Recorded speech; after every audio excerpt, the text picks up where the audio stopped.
Everyone.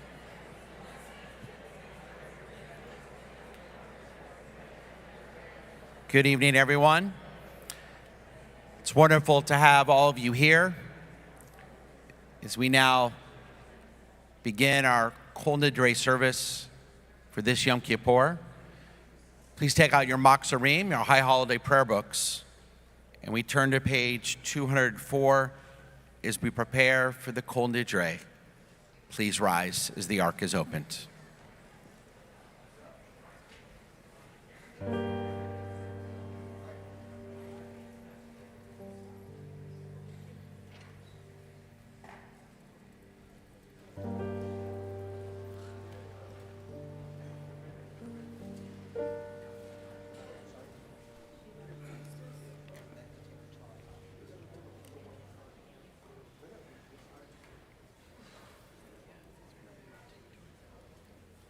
Shiva Shalom, Shiva Shalom, Aldat Makom,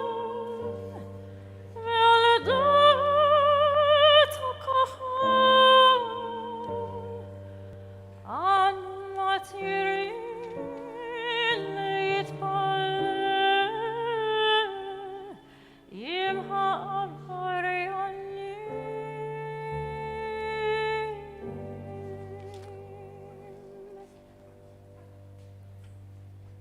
By the authority of the court on high and by the authority of this court below, with divine consent and with the consent of this congregation, we grant permission to pray with those who have transgressed. Page 205, the first of three recitations of the Kol Nidre.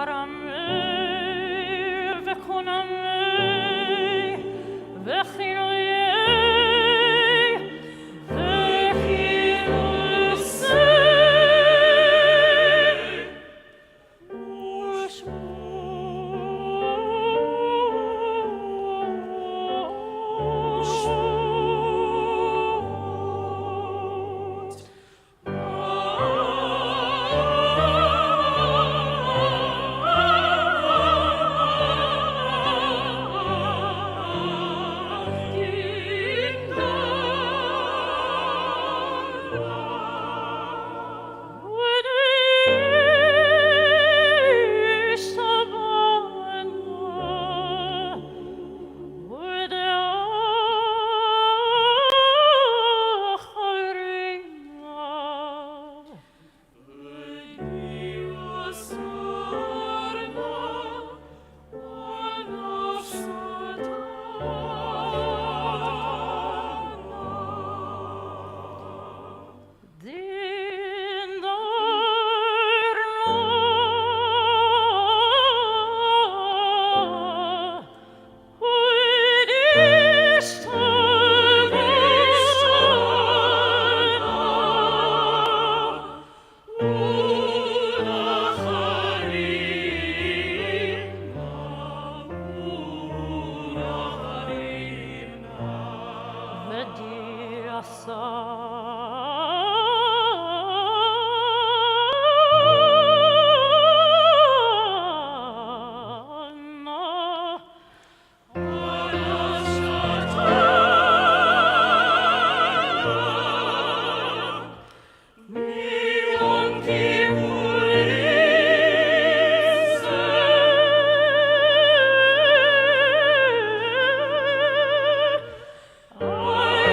Kippur.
All vows, renunciations, bans, oaths, formulas of obligation, pledges, and promises that we vow or promise to ourselves and to God from this Yom Kippur to the next, may it approaches for good, we hereby retract.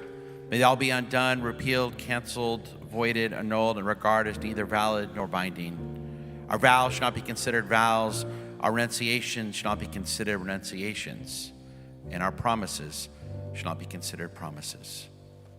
Kol Nidre.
We now move from Kol Nidre to an assurance of forgiveness as the cantor continues now in the middle of page 205, V'nislach lanu adat.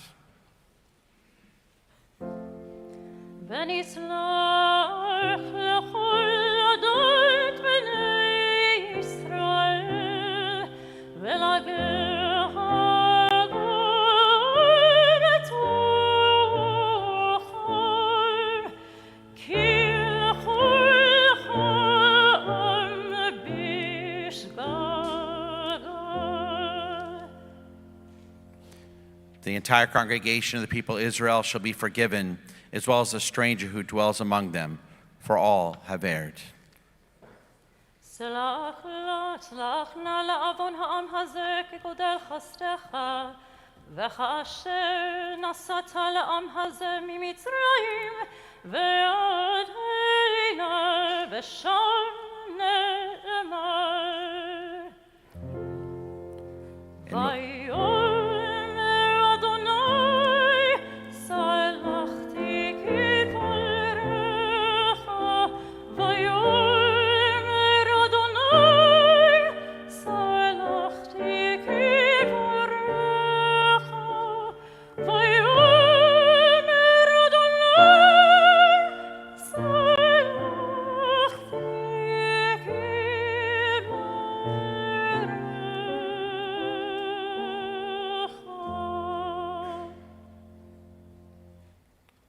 As befits your abundant love, please forgive this people's sin, Moses said, just as you've always forgiven this people from the time of the exodus from Egypt until now. And there it further says, Adonai replied, I have forgiven, as you have asked. Baruch atah Adonai, our God, ruler of time and space, for granting us life, for sustaining us, and for bringing us to this moment. Shehachianu.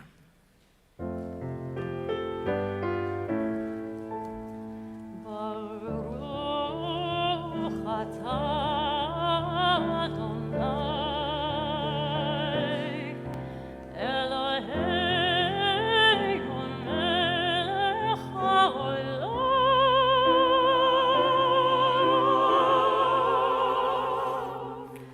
שהחיינו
You may be seated.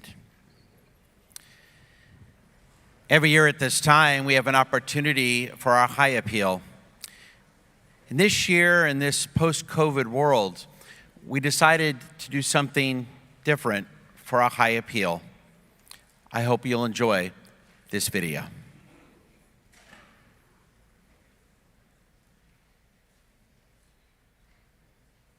It's been important, vital, essential in my life.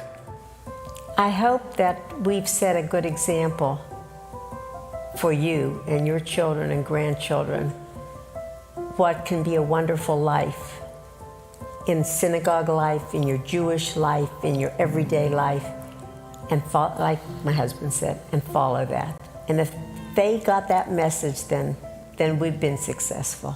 It was really family number 2. Beth Yeshurun was another family. This is what it was.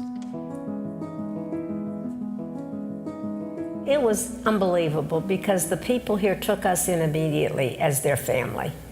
I grew up in a small town in East Texas. Both of my parents were immigrants. My mother was from Poland, my father was from Germany. We were the only Jewish family in Crockett, but my mother made sure that my brother and I were tutored in Judaism. Sharon's brother, David, was 11 years old. They wanted to have him become a bar mitzvah. So my mother-in-law sent David to the family here, and he stayed for 2 years, came to Hebrew school at Beth Yeshurun, studied at Beth Yeshurun, and became a bar mitzvah at Beth Yeshurun. My grandmother lived with us. She lived upstairs in a duplex that we lived in. And she was very active in the Golden Age Friendship Club at the JCC. And her grandson, Richard, has become a bar mitzvah, and she invited all of her friends to Beth Yeshurun to come. And on Friday night, that was the big night for her. So I went to Rabbi Malem. I said, Rabbi, would it be okay if my grandmother sat with me on the bima? Well, that was unheard of because parents and grandparents always sat in the front row. And he said, well, you know, that's not a bad idea. That's a good idea. I think that's good. I said, Rabbi, that's really wonderful because my grandmother and I had a very close relationship. And that was in May 1956. And she was so happy. Her friends from the Golden Age Friendship Club were happy. And it was a lovely, lovely occasion. And what sticks in my mind and why this is so important to me is that 4 months later, my grandmother died of breast cancer. And it was thanks to Rabbi Malem that she was able to have enjoyment in her last few months of life. My family was an Orthodox family, a modern Orthodox family, and I was raised in a traditional home. My grandparents were Orthodox, but my grandfather was more of the old traditional side. He had a beard, he had payas, he used to go to the shtibel, he used to go to the synagogue. It was a totally different life. We met, and 2 months later we were engaged, and 2 months later we were married. My father and Uncle Ellie, Sidney Ellis Kemmerman, and Uncle Jacob, this is Jacob Eisenbaum, so Sharon's uncle, did business together because we were in the amusement business. We had pool tables and jukeboxes, and Uncle Jacob had a beer joint. My father would say, oh, how's your niece, Sharon Bieber? Oh, she's fine. What is she doing? And Uncle Jacob would say, how's your nephew? To my father and uncle. Oh, Richard's just doing fine. We need to set them up. And they did. 13 months later, we were married by Rabbi Malov, Cantor Wagner, and we're now in our 57th year. I guess it was good for business. How's that for business? That was good business. It was always a joy to come back and go to services with my parents and hear and listen to Rabbi Siegel. Rabbi Siegel set the example.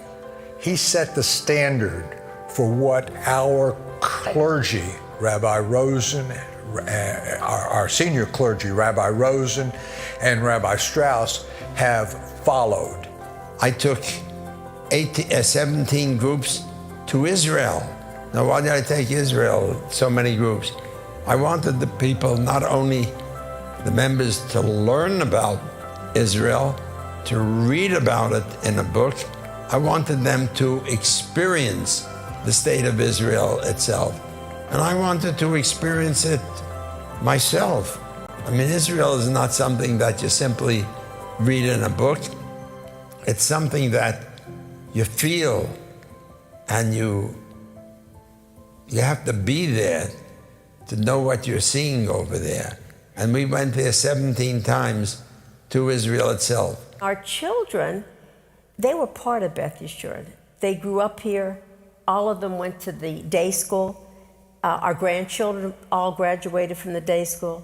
Our son, we have a son who was injured at the University of Texas during his sophomore year, and they rallied around us. I truly love what Beth Yeshurun did for me.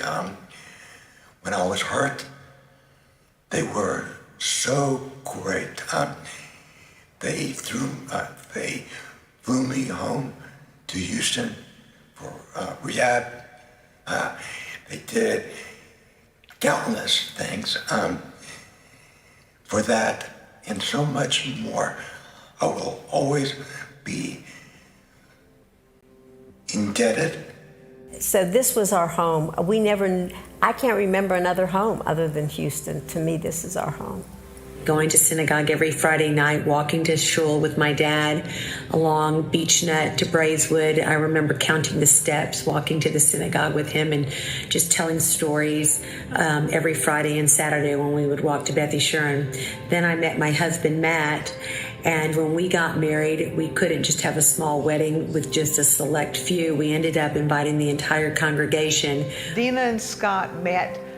Actually, they didn't meet here at the synagogue. Their families met here. I grew up here, went to school here, and was fortunate enough to meet my beautiful wife here. We're so blessed to have Beth Yeshurun as our second home. Both of our families have such deep roots here. When I go to synagogue with my parents and my grandparents, it's something very special because I get to spend this quality time with them that I really enjoy. Every time I go to Beth Yeshurun, I always have a lot of love in my heart. We had a beautiful structure over here, but the structure was not Beth Yeshurun. The structure, quote unquote, of Beth Yeshurun were the people. And that's the thing that really hit me all the time. And they were extra special over here. We have a caring,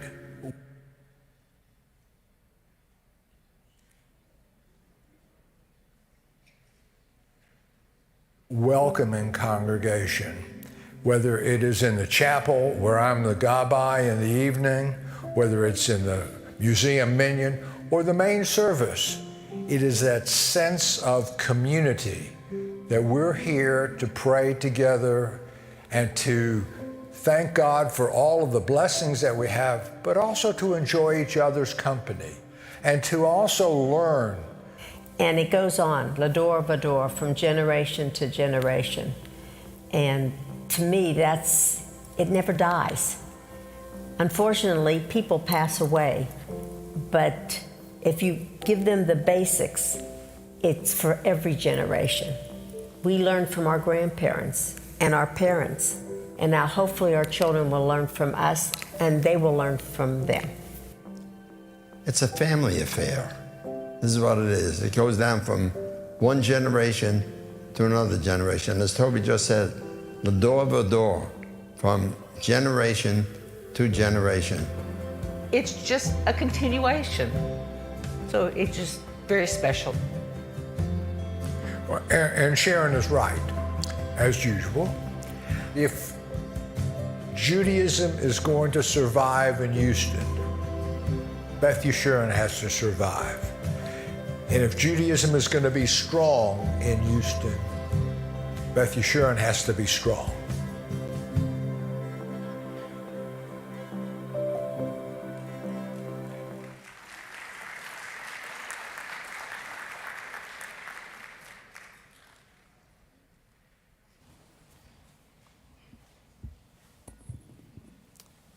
Wow. What can I say?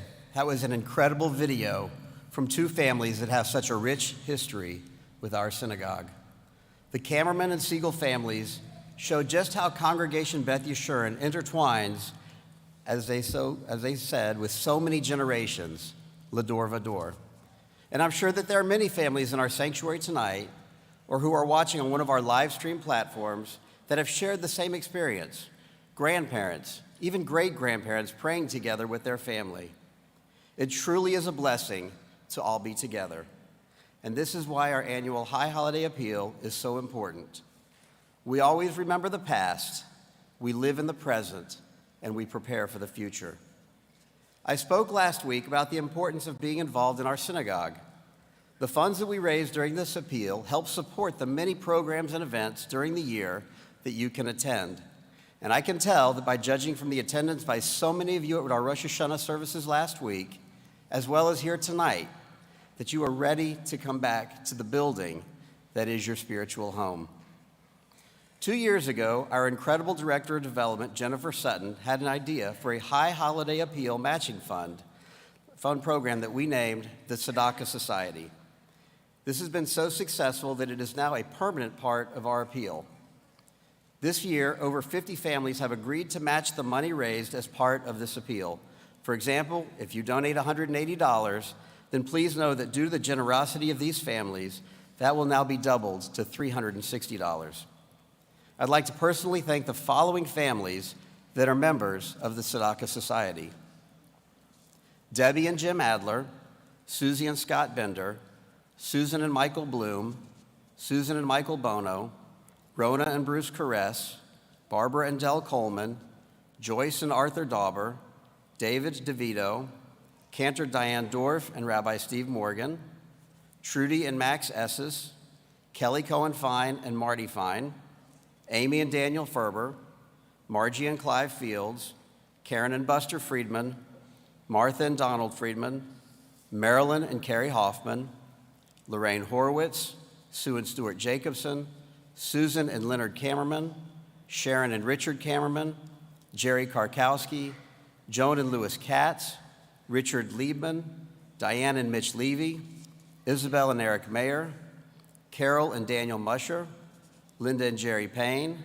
Joy and Scott Plantowski, Paula and Irving Posmentier, Joe Rice, Leslie and Russ Robinson, Regina Rogers, Glenn Rosenbaum, Louise and Stuart Rosenthal, Mrs. Irving Chava Rothman, Marcy Rothman and Tammy Pye, Susan Sandler, Marcia and Lonnie Schooler, Shannon and Danny Sheena, Amira and Brad Staller, Arlene and Joe Staller, Andrea and David Stein, Bruce Stein, Robin and Brad Stein, Tracy and Gary Stein, I can't mess that one up, Gail and Gary Schwartz, Jack Usick, Linda and Tommy Usick, Bonnie Winograd, and Judy and Ronnie Yambra.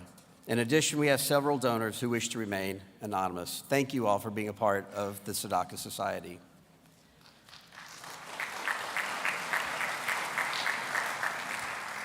I know that many of you have already sent in your appeal pledge, and I appreciate and thank you so much for making your gift in advance. If you have not made your pledge yet, there are several ways to make your donation. If you are with us in person tonight, please hand your appeal card to one of our board members who will be in the aisles. Board members, that would be your cue. If you are watching on our website, then look for the red Donate Now button. If you are viewing on Facebook or YouTube, then please go to our website at www.bethyeshurun.org and look for that red Donate Now button. In addition to the High Holiday Appeal, there are several dedication opportunities as well. With the help of Dr. Daniel Musher, we have been updating all of our existing museum cases with better lighting, backing, and several new pieces. Each case is available to be purchased and dedicated. Also on Simchat Torah, which is just a few weeks away, we will be unveiling our new Torah covers. We still have 10 Torah covers that can be purchased and dedicated. They will be embroidered with your dedication on the inside of each cover. In your Machzorim, you will also see information regarding our Legacy Society. Please take a moment to look this over, and I hope many of you will participate in this program to ensure the long-term future of Beth Yeshurun. For more information on any of these opportunities, please contact Jennifer Sutton in the Beth Yeshurun office. And please know that no matter the size, your gift is truly appreciated, and I know you will see how much of a difference your donation will make, not just for today, but for tomorrow as well. Gemar Chatzima Tova, may you and your family be inscribed and sealed in the book of life for this year and many years to come. Thank you.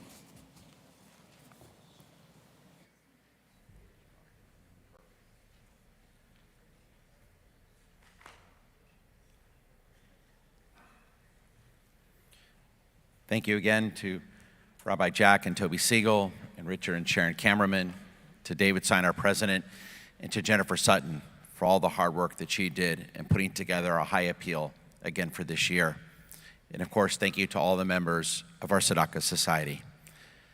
Let us now return to our Machzor as we continue our prayers. We turn to page 207, and let us now rise for the Baruch Hu.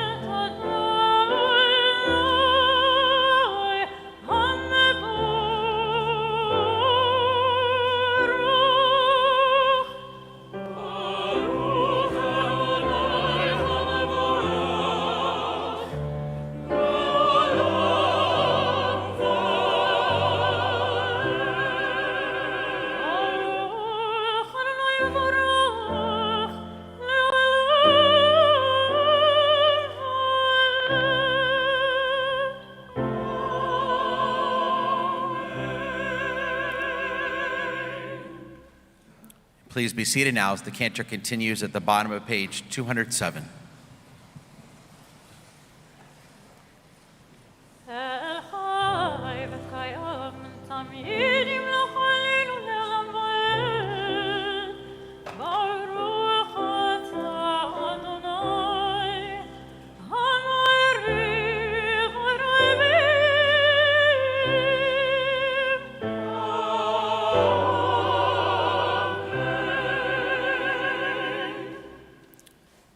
Avat Olam, Beit Yisrael, page 208.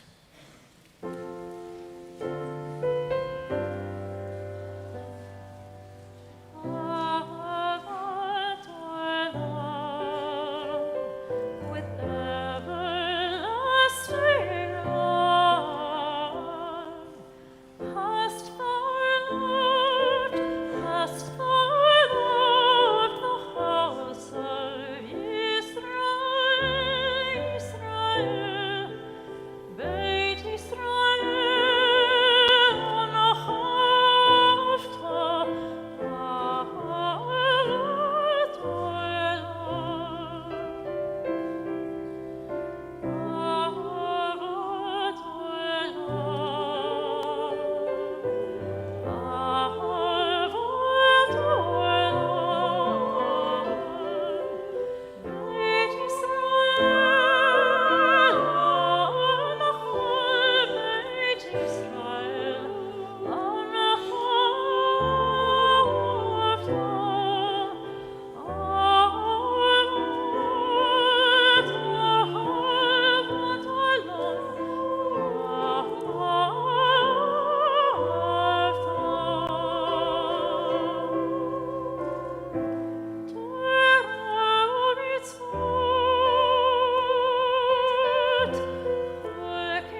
בכל לבבך ובכל נפשך ובכל מאודיך, והיו הדברים האלה אשר אנוכי מצווך היום על לבביך, ושיננתם לבניך ודיברת בם בשבתך בביתך ובלכתך בדרך ושוכבך ובקומך, וקשרתם מאוד על ידיך, והיו לטוטפות בין עיניך, וכתבתם על מזוזות ביתך ובשעריך. We now continue silently with the second and third paragraphs of the Shema, page 209.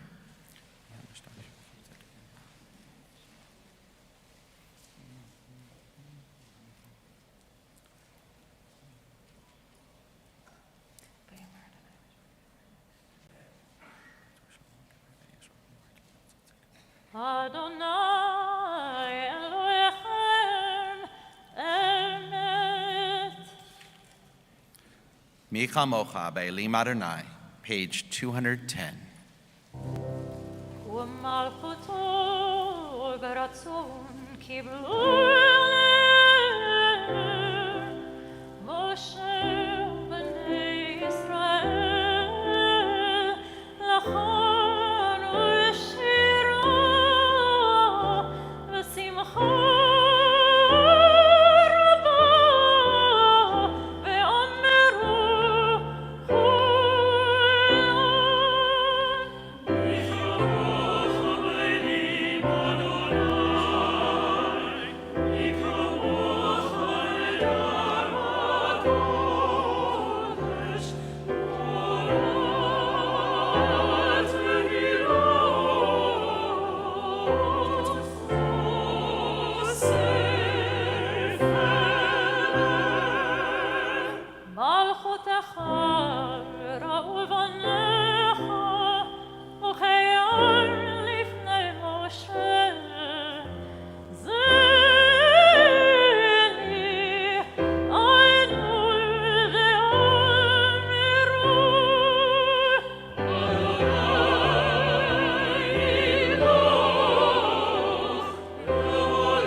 Please join me responsively in the English on page 211.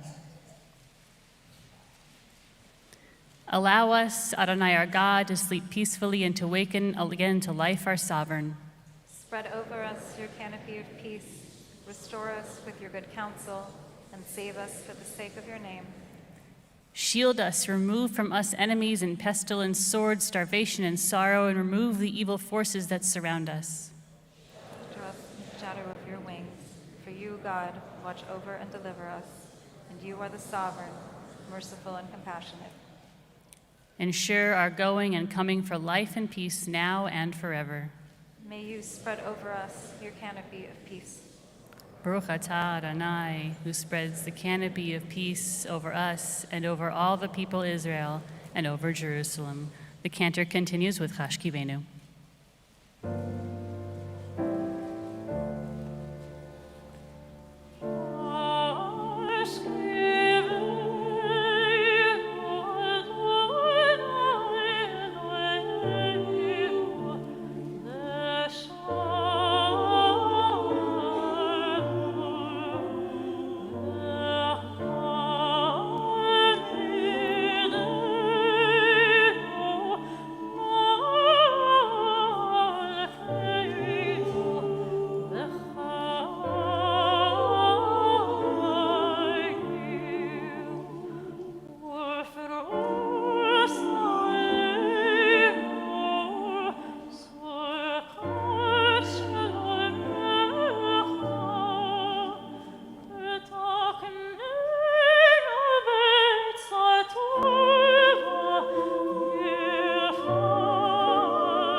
Continue now, page 212.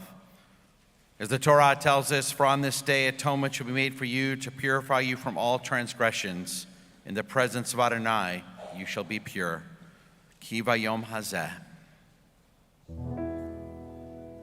Ki vayom hazeh yechaper alechem letaherchem michol chatoteichem lifnei Adonai titaru.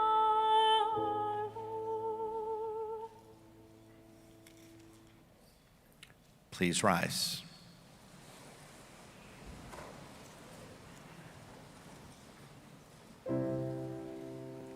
Yitkadash Shemei Rabbaim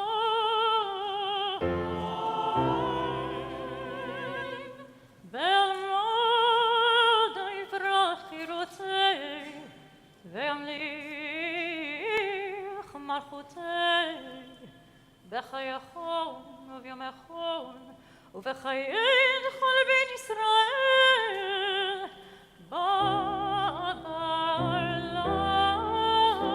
u'vizman ko'eriv v'yimeru amen. Amen. Yisrael Mevarach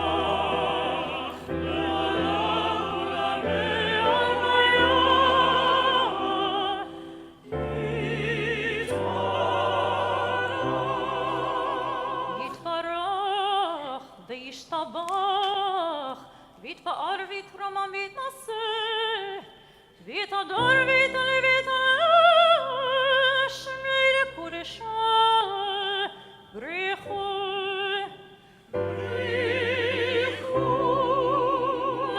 Leila Leila min kol v'chatzal v'shirata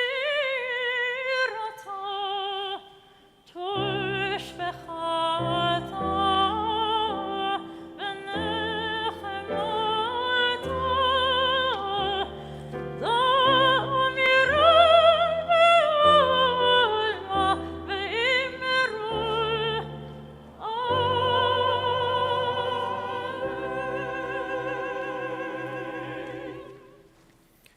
Our first silent prayer of this Yom Kippur, page 213 through page 221.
and you may continue your prayers.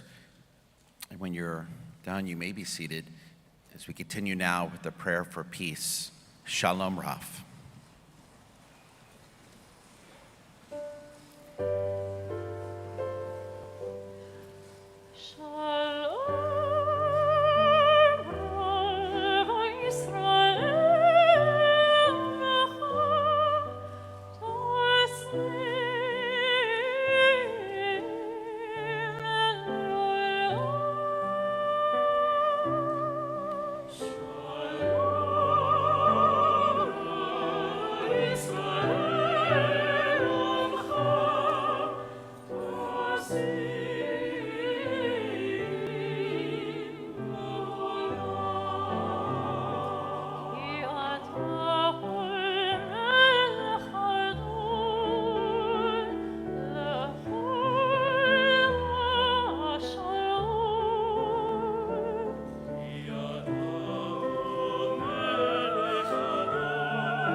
May we in the entire house of Israel be called to mind and inscribed for life, blessing, sustenance, and peace in the book of life. Baruch atah Adonai, who brings peace. And let us say, Amen.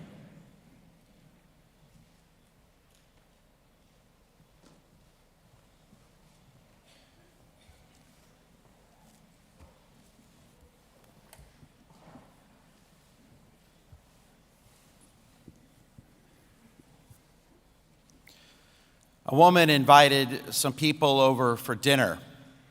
And at the table, she turned to her 6-year-old daughter and said, "Would you like to say the blessing?" The girl replied, "I wouldn't know what to say." The mother answered, "Just say what you heard your mommy say." The daughter bowed her head and said, "Lord, why on earth did I invite all these people to dinner?"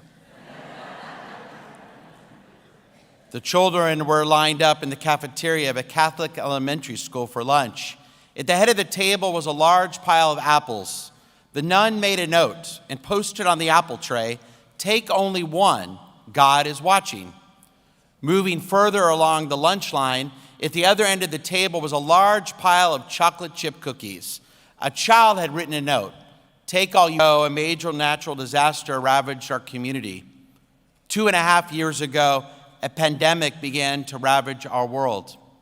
A major natural disaster and a global pandemic. In addition, we have experienced a dramatic rise in anti-Semitism, numerous mass shootings, and a major land war in Europe. I don't have to remind you just how challenging the last few years have been.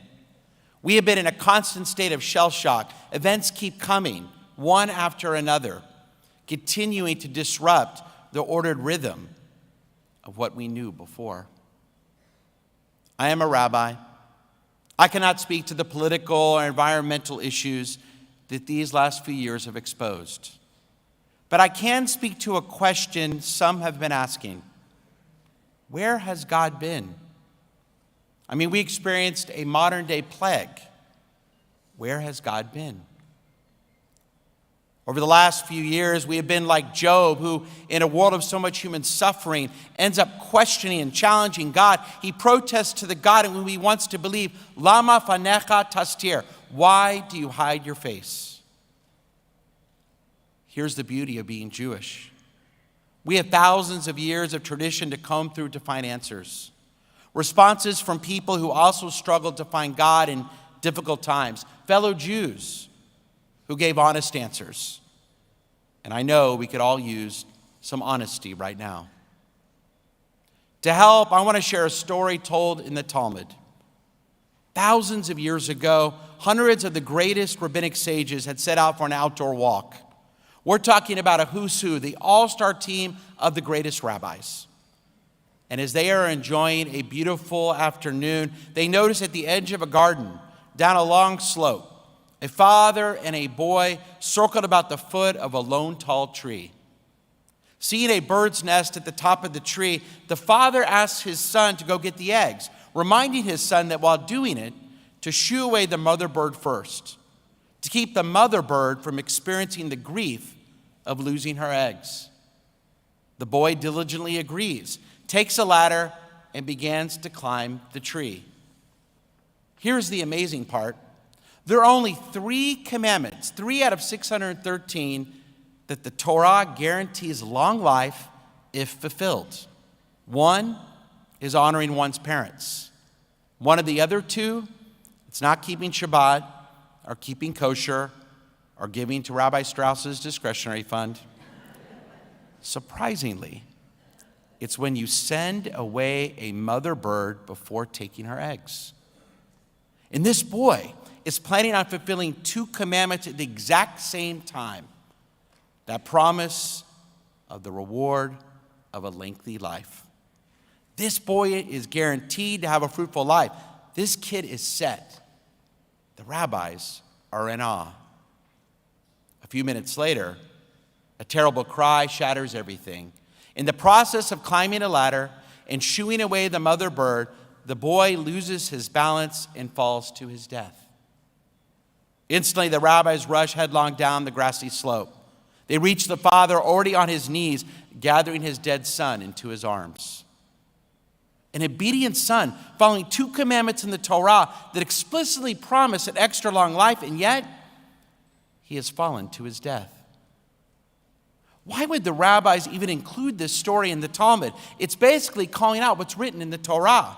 You would think they would have said to each other, guys, let's not tell anyone what happened. We'll just keep this one to ourselves. God forbid one day some rabbi uses it in his Kol Nidre sermon. What were the rabbis trying to teach us, you and me, by keeping this story in? First, the rabbis do offer some answers to why the boy falls from the tree to his death. One rabbi says, I got it. We've been reading the Torah incorrectly all this time. It's not a guaranteed lengthy life in this world. No, the Torah means that one is guaranteed a long and eternal life in the world to come, in heaven. A clever answer. None of his colleagues will ever know if he's right. But in reality, not a good one. The Torah is very clear. The reward is a long life in this world. There is a second explanation that is more honest. The Talmud tells us that the boy died because he made the mistake of climbing the tree using a rickety and unstable ladder. And that's it. He used an unstable ladder, and thus his death was likely. The rabbis are reminding us that when we don't take all necessary precautions, we cannot rely on God's saving grace. It does not matter.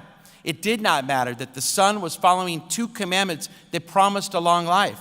No matter how many commandments we fulfill, God created a world, the rabbis are reminding us, where nature still runs its course. As much as we would like it, God does not always intervene. The rabbis are teaching us their concept of olam keminhago noheg. God allows the world to proceed along its natural course. It's not always fair, but that's how the world often works. For example, the rabbis also ask, suppose a man stole a bag of seeds and planted them in his garden. It would be right if the seeds did not grow. They're stolen seeds. But nature follows its own rules. It is indifferent to what is right and what is wrong. The seeds will germinate. They will grow. God created our world and then set it into motion. No matter how careful we are, no matter how hard we try not to make mistakes, sometimes things simply go wrong, even if we are undeserving. We cannot assume a miracle the rabbis are teaching us will occur even when we are doing the right thing. Too often, there is randomness in the universe that by choice, God does not always stop nature from taking its sometimes cruel and deadly course.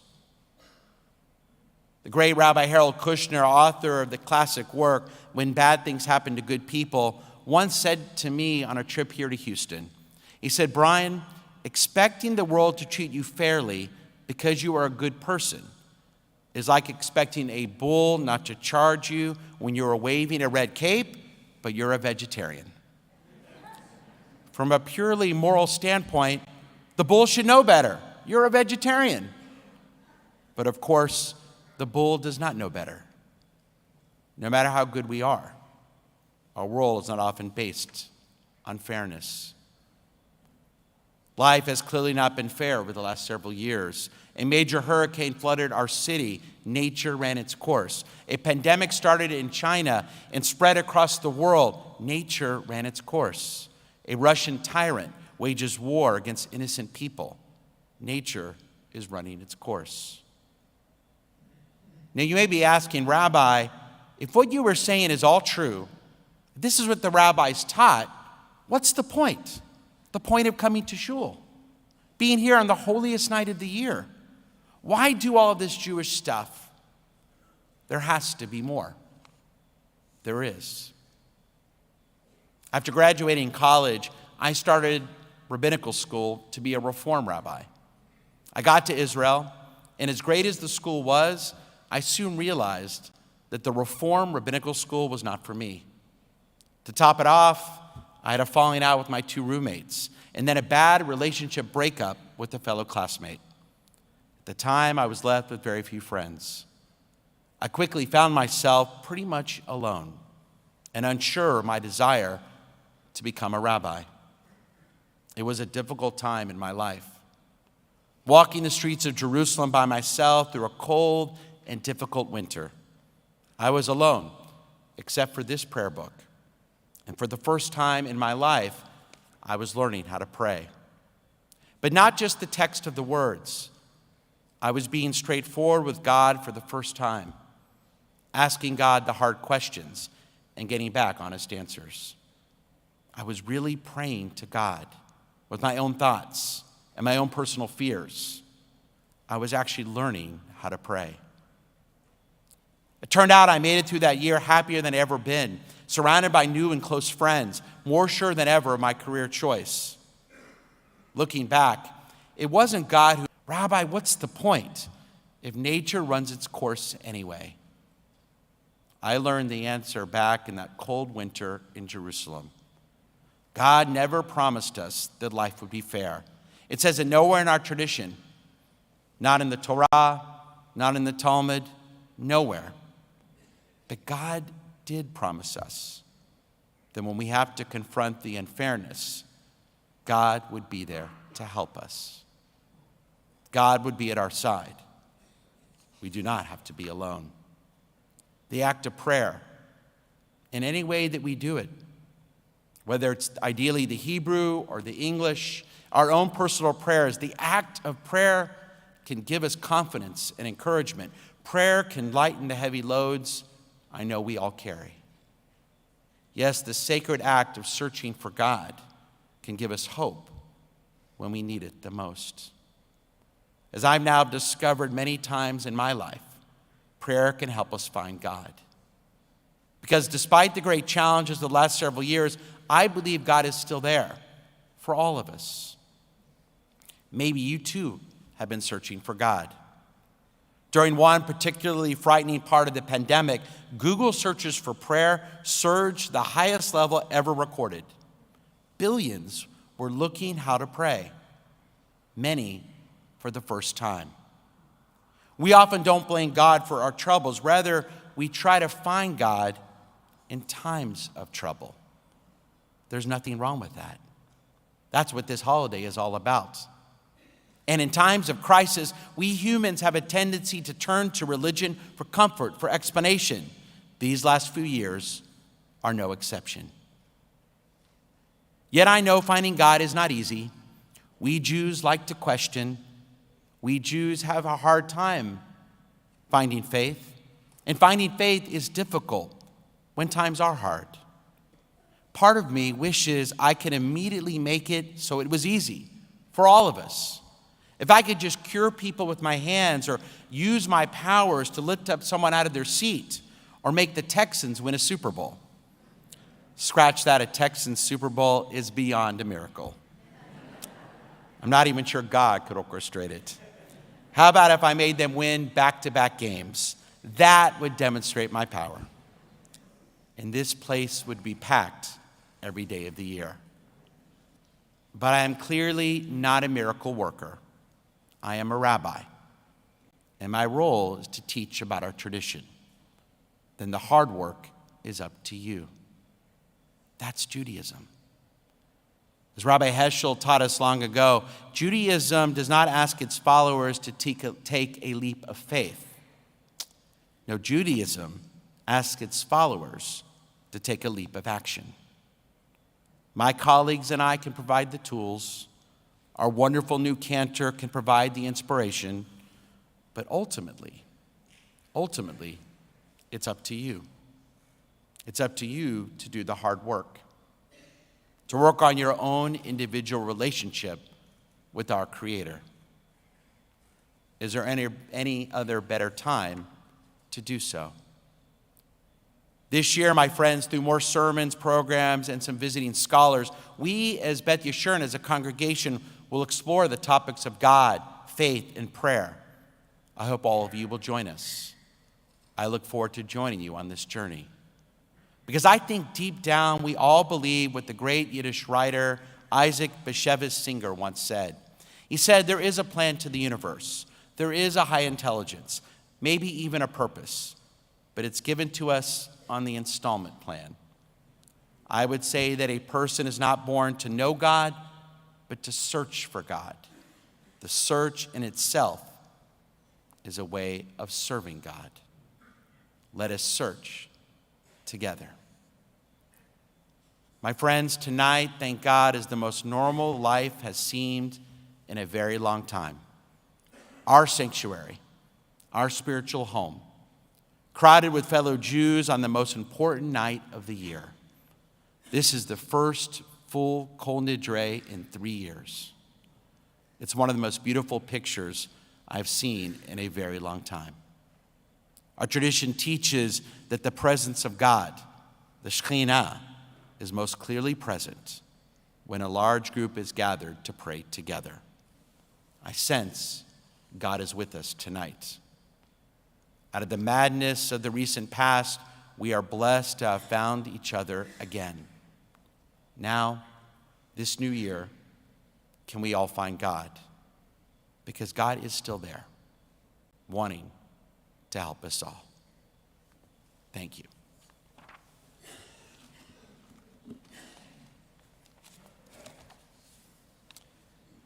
According to our tradition, Yom Kippur is the day in which Moses returned from Mount Sinai to the Israelites with a second set of tablets. After the challenges of the past, Moses and the people reconnect with God. Now through prayer, we have a chance to connect with a merciful and forgiving God.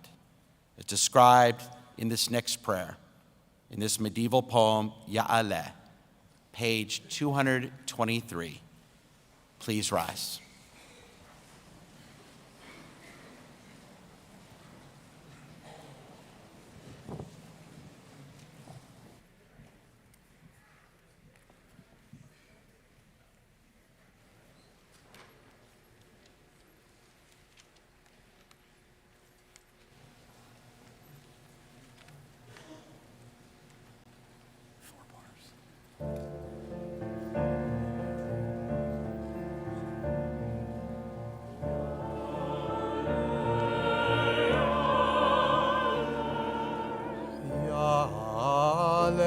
תחנוננו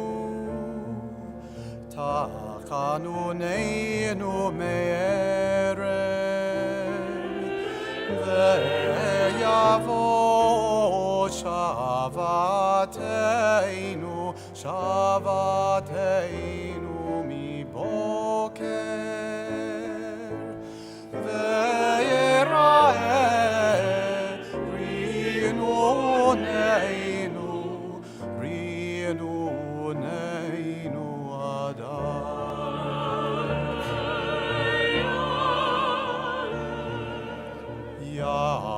יעלה קולנו, קולנו מערב, ויבוא צדקתנו, צדקתנו מבוקר,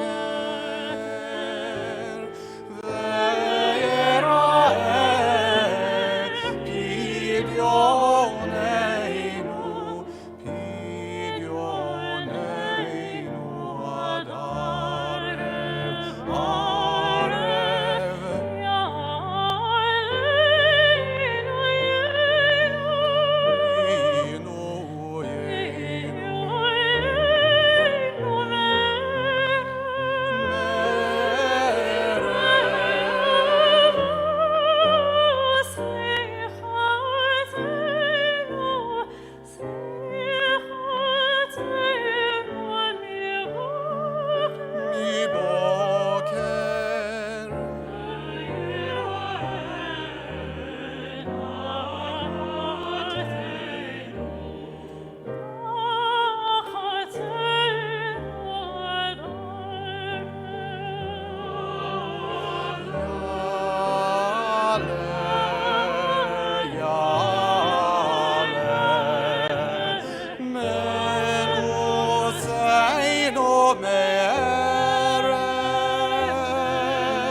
ישנו מערב,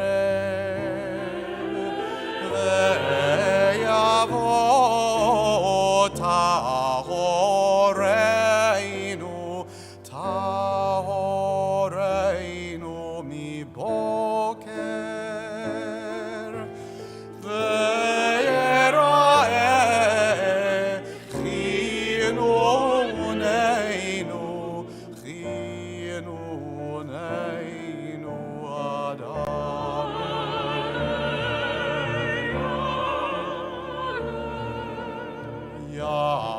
יעלה זיכרוננו, זיכרוננו מערב, ויבוא ויהודנו, ויהודנו מבוקר, ויראה אדוני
You may be seated.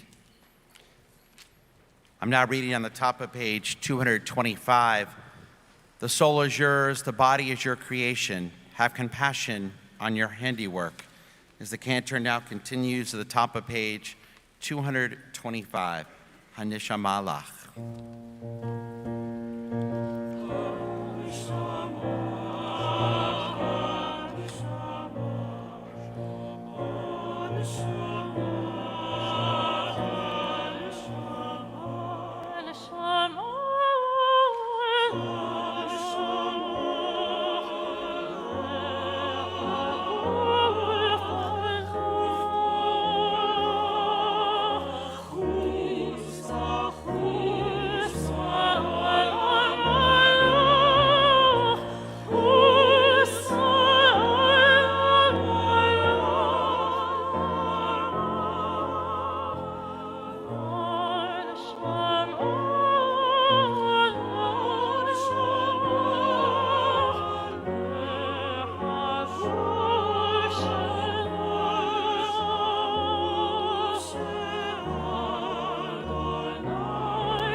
We continue now, page 226. Towards the bottom of the page, the cantor continues, Adonai, Adonai.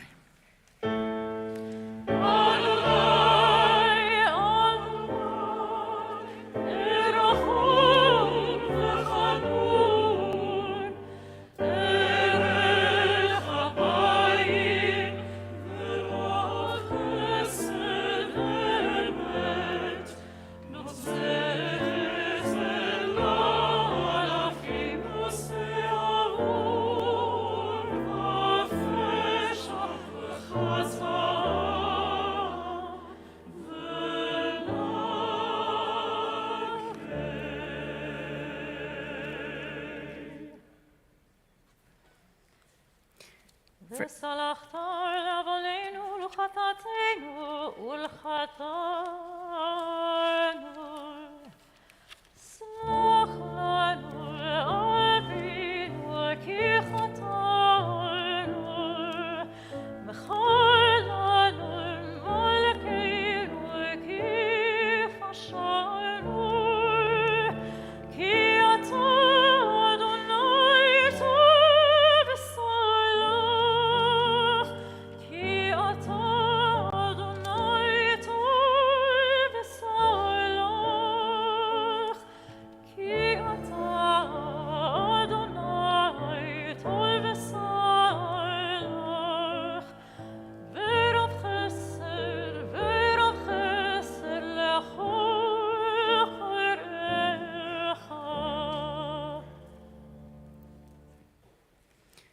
Forgive us, our Creator, for we have sinned. Pardon us, our Sovereign, for we have transgressed. For you, Adonai, are kind and forgiving. You act generously to all who call on you. The cantor continues on page 232 with Al Melech Yoshev.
We rise, we turn to page 233 for Shema Coleinu.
Please join me responsively in the English towards the bottom of page 233.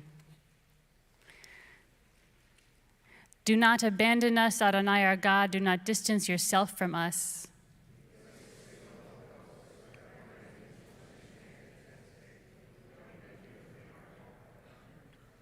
Hear our words, Adonai, and consider our innermost thoughts.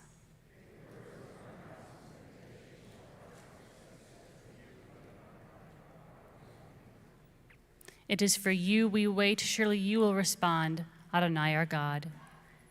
You may be seated.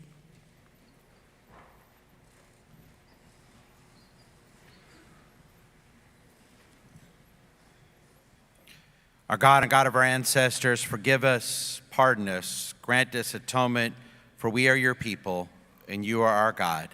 Ki anu amecha, page 234.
The cantor now continues at the bottom of page 234, Tavo Lefanecha.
As we look over some of the serious sins mentioned in our next prayer, it's easy to dismiss a shamnu, to say most of the sins don't really apply to me.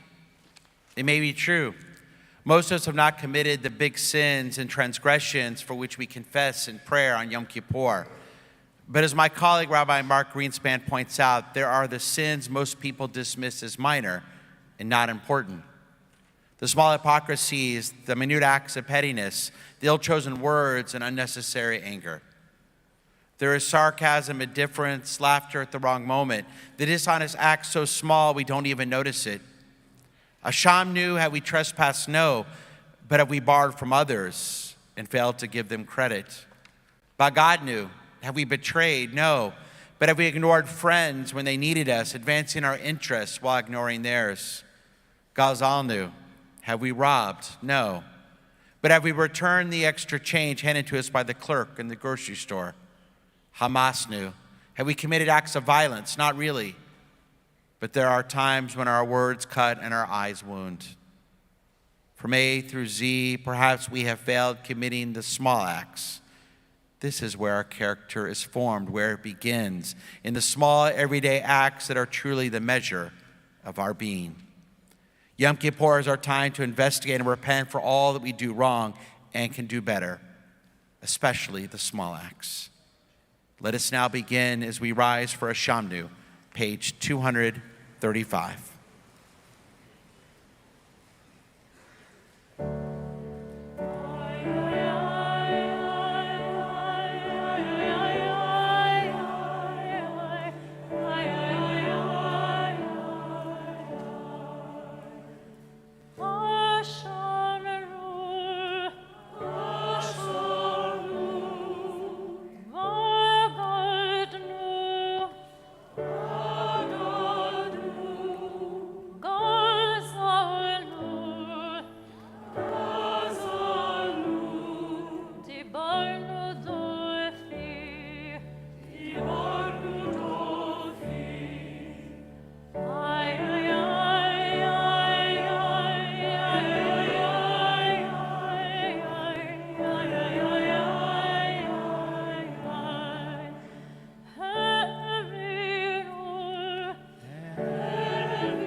We now continue to the next confessional, page 237, Achet.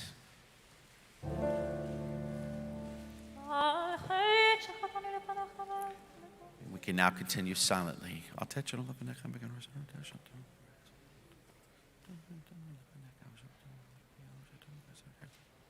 על חית שחטאני לפניך ביצר הרע, ועל חית שחטאני לפניך ביודעים ובלא יודעים.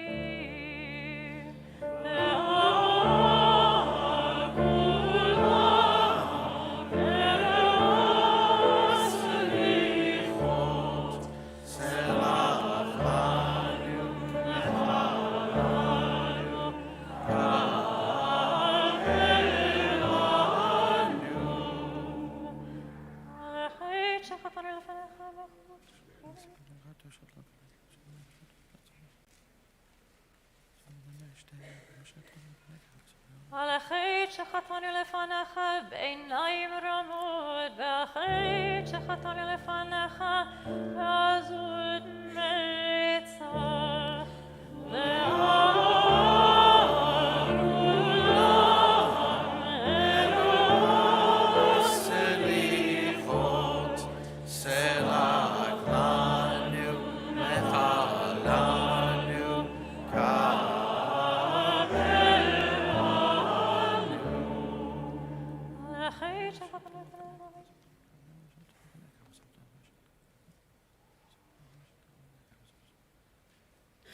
על החית שחטאני לפניך בתשומת יד, ועל החית שחטאני לפניך בתמחור לבב.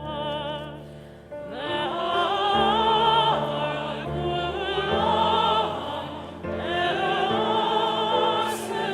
סליחות, סלח לנו מחלנו.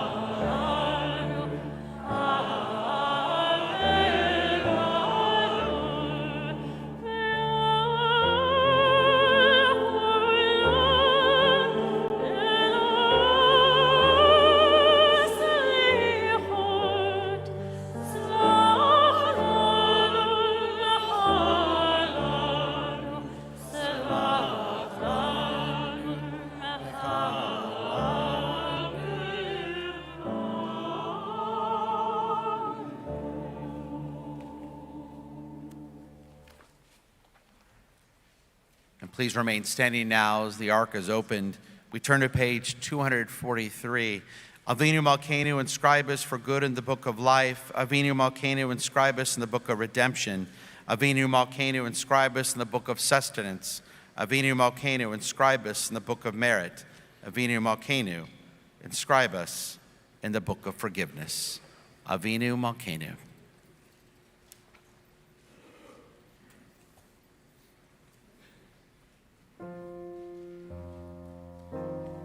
Avinu Malkeinu, Shema Coleinu. Avinu Malkeinu, Chatanu lefanecha. Avinu Malkeinu, Chemol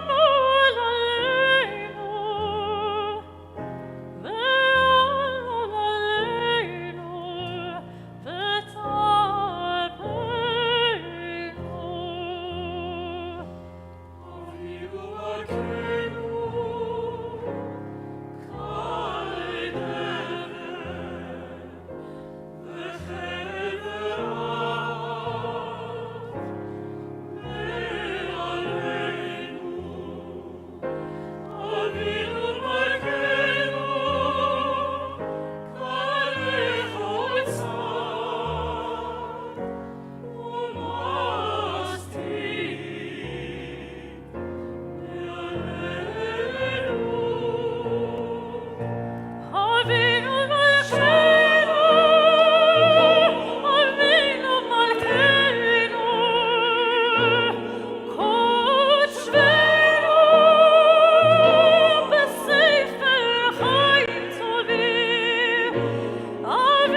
Avinu Malkeinu, have mercy on us. Answer us, for our deeds are insufficient.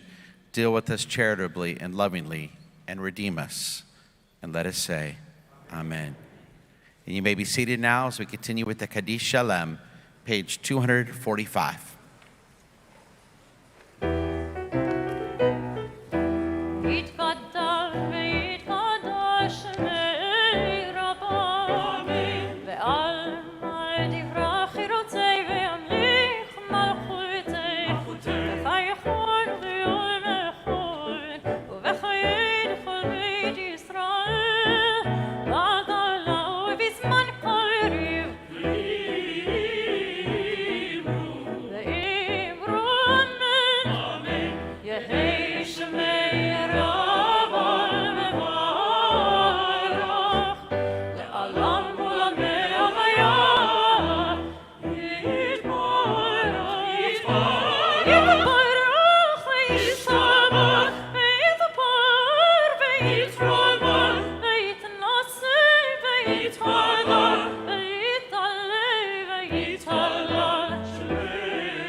Now let us rise for the Aleinu, page 246.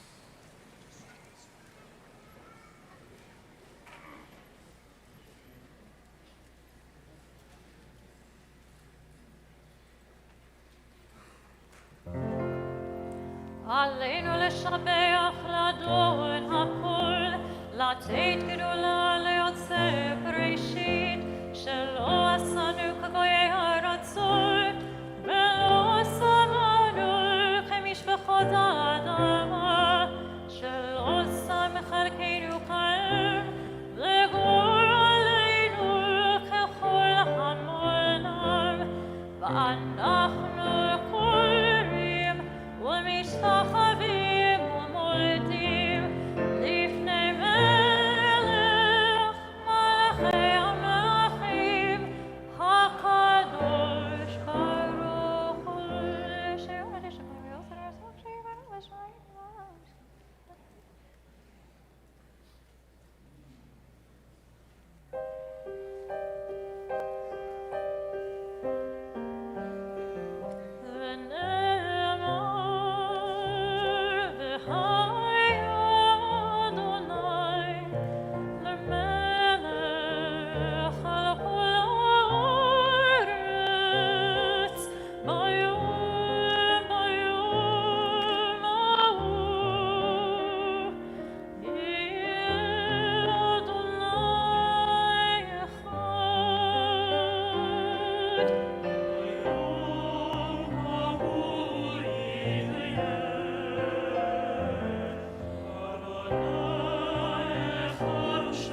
You may be seated. If you are currently in mourning or if you are observing a yard site, I do invite you to join me on page 247 for the Mourner's Kaddish, keeping in mind that because it is the high holidays, we do double up on the word Le'ela in the second half. Mourner's Kaddish, page 247.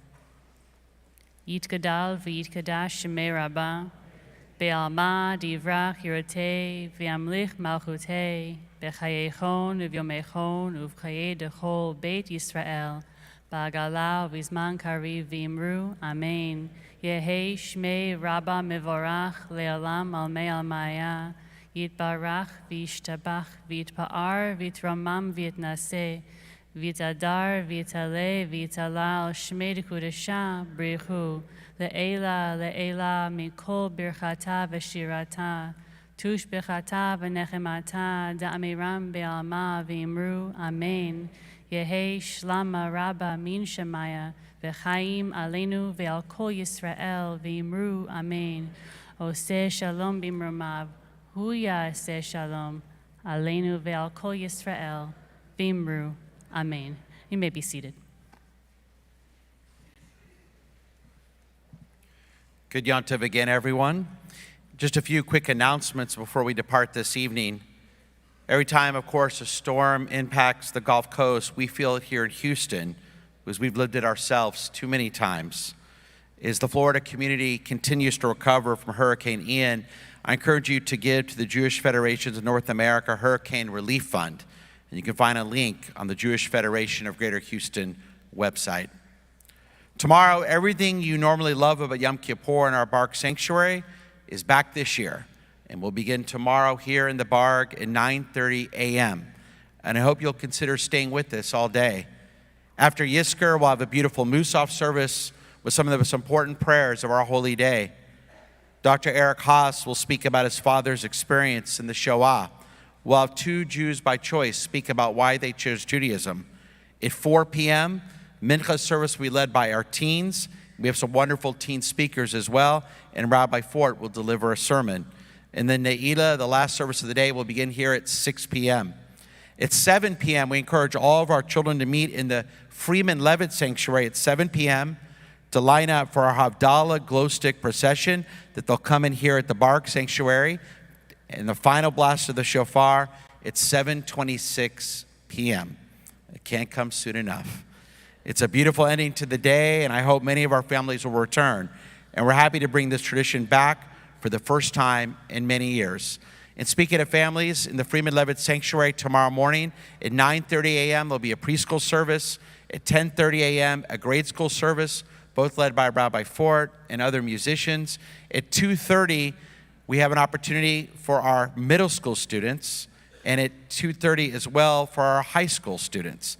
The middle school program will be led by our day school shaliach, Gal Litani, and our program for high school students at 2:30 will be led by Keilah High School Director Danielle Alexander and our Lone Star BBYL Regional Director Sarah Jonas. And those will both be at 2:30 p.m. Again, I wish everybody a Gamar Hatima Tova, a good, sweet year. And now to end our service, let us pray again for peace. The God who creates peace in the heavens create peace for us, for all Israel, for all humankind. Oseh Shalom B'mromav. Amen.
Good Yontiv, everyone.